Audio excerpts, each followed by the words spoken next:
नीता, सुमन और हरीश तीनों पार्टनर्स थे जो प्रॉफिट शेयर किया करते थे इन द रेशियो 3:2:1। इनमें से सुमन जो है वो रिटायर हो गई और जिस दिन सुमन का रिटायरमेंट हुआ उस दिन उसका जो फाइनल बैलेंस निकल कर आया वो था ₹30,000 जो उसे दिया जाना था।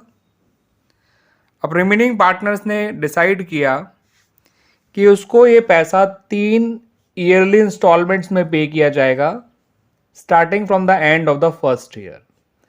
यानी हम तुरंत कोई पेमेंट नहीं कर रहे हैं सुमन को। ठीक है बच्चों, क्वेश्चन में आपसे बहुत एक छोटी सी बात पूछी गई है कि ये जो ₹30,000 है ये इनमें से कौन से अकाउंट में ट्रांसफर किए जाएंगे।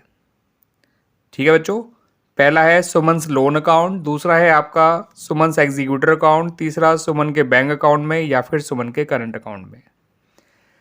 ठीक है बच्चों, तो ये ध्यान रखिएगा बच्चों, जब कोई पार्टनर रिटायर हो जाता है और उसका पैसा आप इमीडिएटली पे नहीं करते हैं तो उसका जो फाइनल बैलेंस होता है कैपिटल अकाउंट का उसको हम रिटायरिंग पार्टनर के लोन अकाउंट में ट्रांसफ़र करते हैं। यानी ये पैसा जो है सुमन के करंट अकाउंट लोन अकाउंट में ट्रांसफ़र किया जाएगा। यानी option A is the right answer. Clear बच्चों? आइए अब इस क्वेश्चन को देखते हैं बच्चों। पायनियर ऑटो लिमिटेड ने एसेट्स खरीदी हैं जिनकी वैल्यू है ₹3,60,000 और ये एसेट खरीदी गई हैं आनंद लिमिटेड से। ठीक है बच्चों, एसेट्स की वर्थ है ₹3,60,000। अब ये जो पेमेंट है कंपनी पैसे को जरिए ना करके वो 11% डिबेंचर्स इशू करके करेगी। ठीक है बच्चों, इन डिबेंचर्स की फेस वैल्यू है ₹100 और इन डिबेंचर्स को डिस्काउंट पे इशू किया जाएगा ऑफ 10%। आपको बताना है कि कितने डिबेंचर्स इशू किए जाएंगे बाय प्रीमियर लिमिटेड, ठीक है बच्चों, टू आनंद लिमिटेड।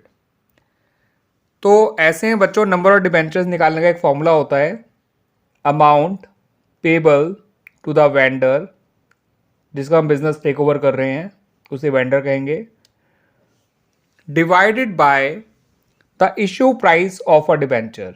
तो डिबेंचर है तो 100 रुपये का, मगर वो 10 रुपये के डिस्काउंट पे इशू हो रहा है तो उसका इशू प्राइस हो गया बच्चों ₹90।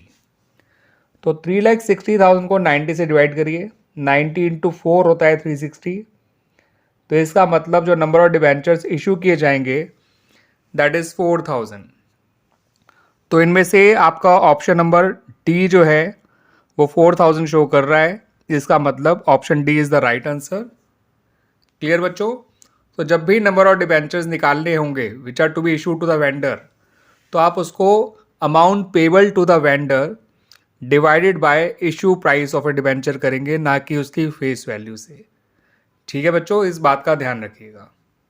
उम्मीद करता हूं कि ये दोनों क्वेश्चन आपको अच्छी तरह समझ में आए होंगे। ये दोनों क्वेश्चन बच्चों लास्ट ईयर बोर्ड एग्जाम में आए हुए थे 2023 के, तो उस पॉइंट ऑफ व्यू से आपको इस साल की जब आप प्रैक्टिस कर रहे हैं तो एटलीस्ट आपको लास्ट ईयर के पेपर्स जरूर सॉल्व करने चाहिए, लास्ट फ्यू ईयर्स के पेपर्स, ठीक है, कम से कम 5 साल के। थैंक यू बच्चों।